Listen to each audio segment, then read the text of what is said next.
I'm going to use this piece of 1-inch diameter CRS cold rolled steel for our keys. And I'm going to take a facing cut, get the face lined up on that. Next I'm going to take a light turning cut just to remove some of this surface rust.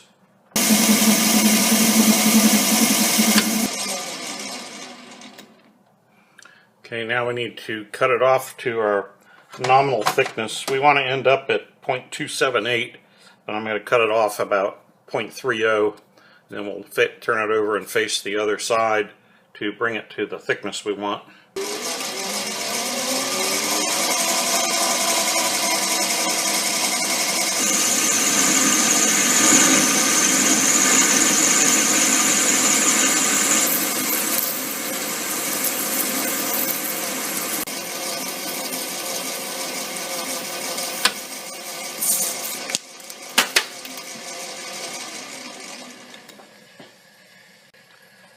I need to get this relatively thin workpiece aligned so that both faces are parallel to the face of the chuck.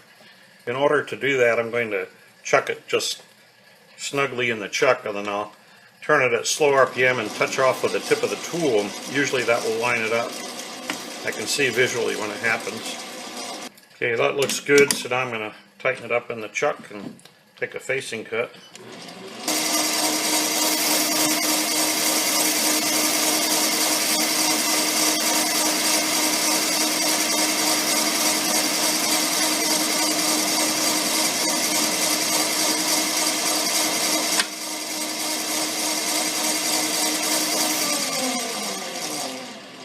Now I'll check with the calipers to see what the thickness is.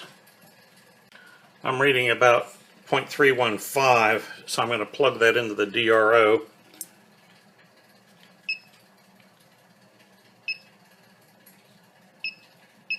Now we'll face it down to our target thickness of 278.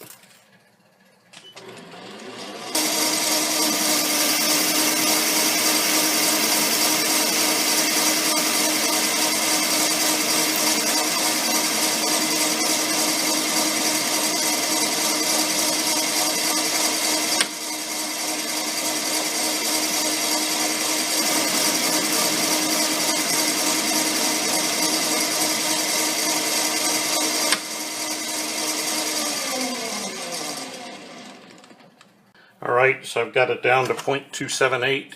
Now we'll take it out and cut it in half. Over here at the layout table, looks like a snug fit in our keyway, so that's good.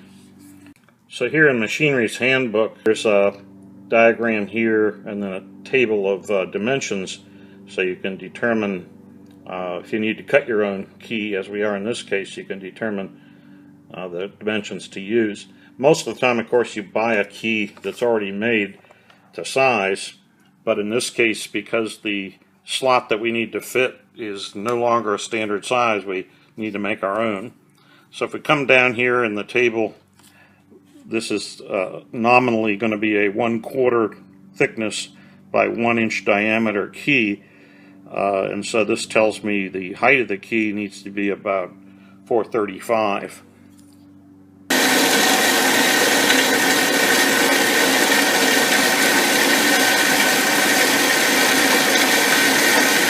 Okay, we're ready to mill down the key to the correct height, so I'm doing this over on the mini mill.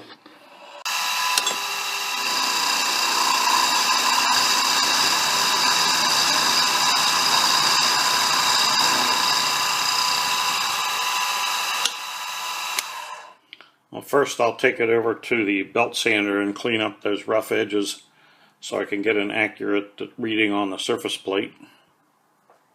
I'm over here at the small Delta 6-inch disc sander. Well, it's a 4-inch belt, 6-inch disc, but I wanted to show you a technique I use for sanding small parts. When I'm getting ready to measure a part that I've been milling, I like to clean up the edges on the disc sander so it sets evenly on the surface plate when I take the measurement. Otherwise you can get burrs along the edges that will throw off your measurement. Now what you got to be careful of is if you try to work this piece here, you can see it drops down in these grooves on the table. So you end up with a very dangerous situation if you try to bring that up to the disc.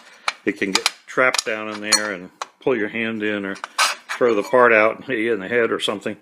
So what I do is I just take a small piece of scrap aluminum in this case, and I use that to give me a clean edge right up against the disc, but it's sort of free floating. I keep a little bit of pressure on it with my fingers, but I can keep my fingers back away from the wheel and just apply a small amount of pressure. This extra aluminum plate here keeps the piece that I'm sanding from being drawn down against the wheel.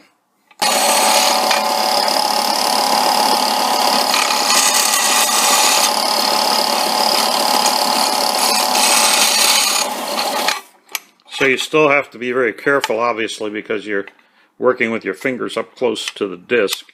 But at least with a small sander like this, it's not going to do much more than sand off the tip of your finger if you get careless. But I've been doing it for many years this way, and I've never had any kind of accident, so I think it's pretty safe. So our woodruff key height right now, after I cleaned it up, is 523. And we'll take it down to 435, so we need to remove 88 thousandths. Well, the end mill that I had been using was giving me a lot of vibration and a really bad surface finish, and when I checked it under the stereo microscope, it was clear that the flutes were badly chipped on that. So I switched to a 10mm metric end mill that I recently got from Amazon as part of a set, and I think this is the first time I've used it. So we'll see how it goes. I did take one cut a minute ago and it did a pretty nice job. The only thing I don't like about them is that because they're metric, I have to hold it in a collet, and that brings the head down very close, which makes it hard to get the camera in to do the video. With my inch size end mills, I can use an end mill holder, which gives me another 3 or 4 inches of clearance in between the head and the table. So that's what's going on, but let's go ahead and take another cut and see what happens. Yeah, that's much better. You can see there's not nearly as much vibration.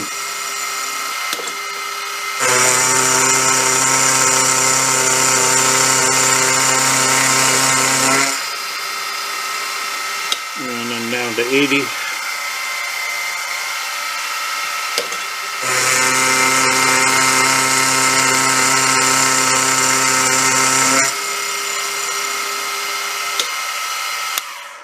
I'm going to take it over to the surface plate and double check the height because I don't want to overshoot.